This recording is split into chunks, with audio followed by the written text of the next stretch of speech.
Message du président national aux délégués du MLC aux concertations nationales.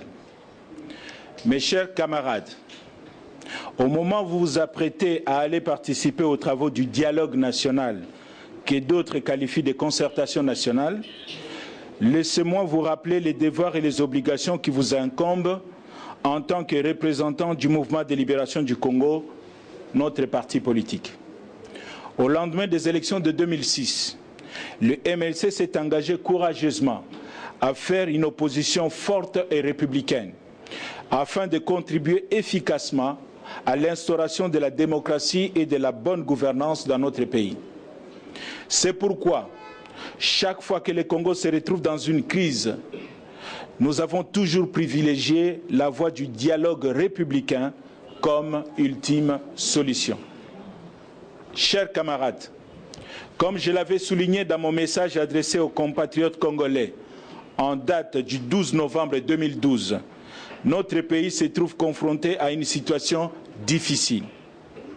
L'organisation chaotique des élections de novembre 2011 a sémé non seulement des frustrations, mais aussi des divisions tranchées au sein de la communauté nationale.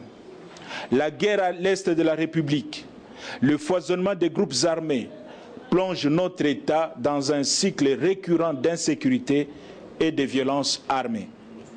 La mauvaise gouvernance qui caractérise les tenants du pouvoir actuel fait régresser davantage les processus de démocratisation et contrarie l'élan de développement. Face à cette situation, j'avais affirmé que le plus urgent et le plus important est de sauver le Congo.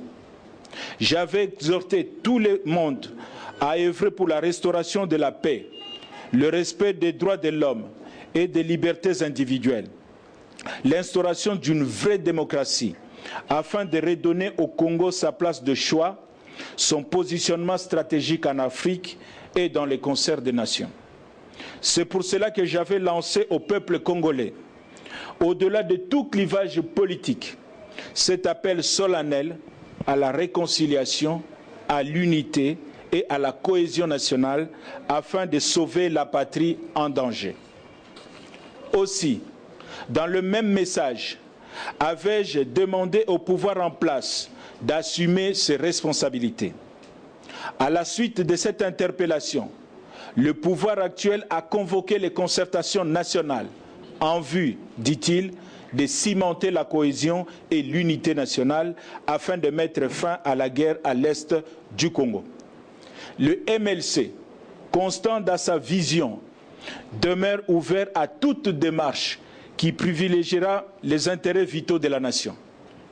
C'est tout le sens de votre participation à ces concertations nationales. Chers camarades, la tenue de ces concertations nationales est une occasion pour les MLC de dire aux animateurs des institutions publiques toutes les vérités en face, avec comme témoin la société civile. Les MLC vous chargent, au cours de ces travaux, de dire au pouvoir en place que 1.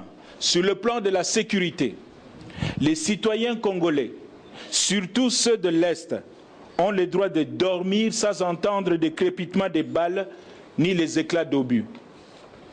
Toutes leurs politiques de réforme de l'armée et des services de sécurité ont échoué. Et la conséquence est que la formation d'une armée républicaine forte et dissuasive patine. Les officiers supérieurs doivent arrêter la pratique de vente d'armes et de munitions qui affaiblit l'efficacité des troupes combattantes. Les auteurs de ces pratiques doivent être poursuivis et condamnés sévèrement. Les citoyens congolais doivent circuler librement sans s'inquiéter du banditisme urbain qui prend de l'ampleur. Il est inadmissible que la question des viols de femmes et des mineurs ne trouve pas de solution et que pour cela, seules des sanctions sévères et des peines incompressibles peuvent décourager tout ce qui s'adonne à cette pratique barbare. 2. Sur le plan de la gouvernance, il faut cesser avec la politique d'enrichissement illicite et sans cause, en bannissant courageusement l'impunité chronique qui les caractérise. Comment pouvez-vous expliquer, autrement qu'en très peu de temps, certains membres du pouvoir accumulent un patrimoine immobilier important, sans commune mesure avec leurs revenus, alors que toute une vie de labeur, de dur labeur, ne pourrait suffire à un homme d'affaires honnête d'accumuler un tel patrimoine.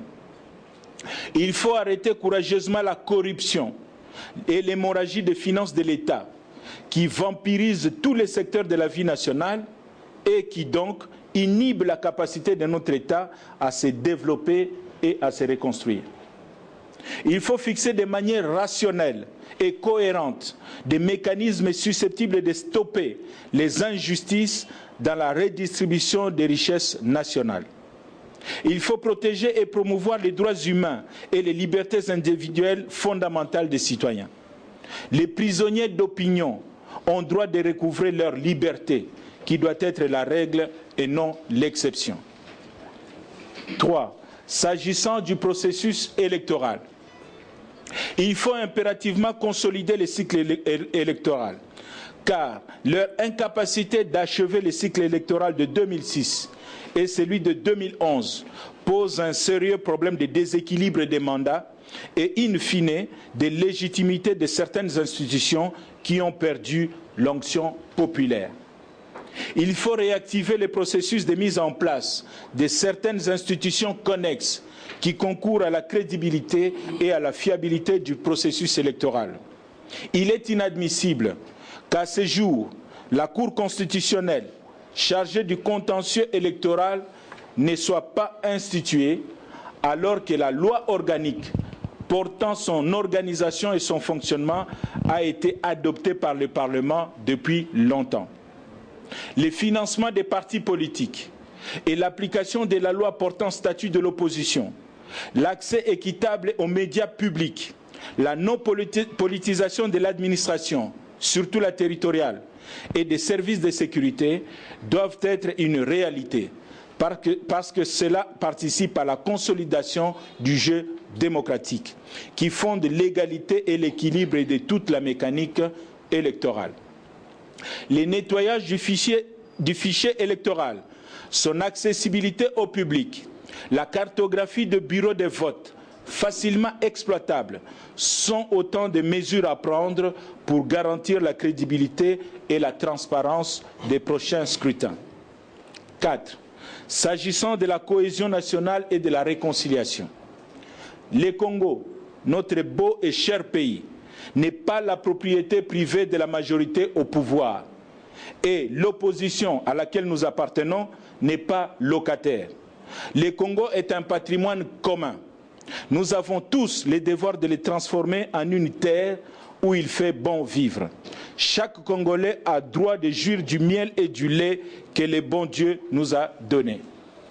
Chers camarades, vous allez aux concertations nationales pour dénoncer tous les maux qui rongent notre République.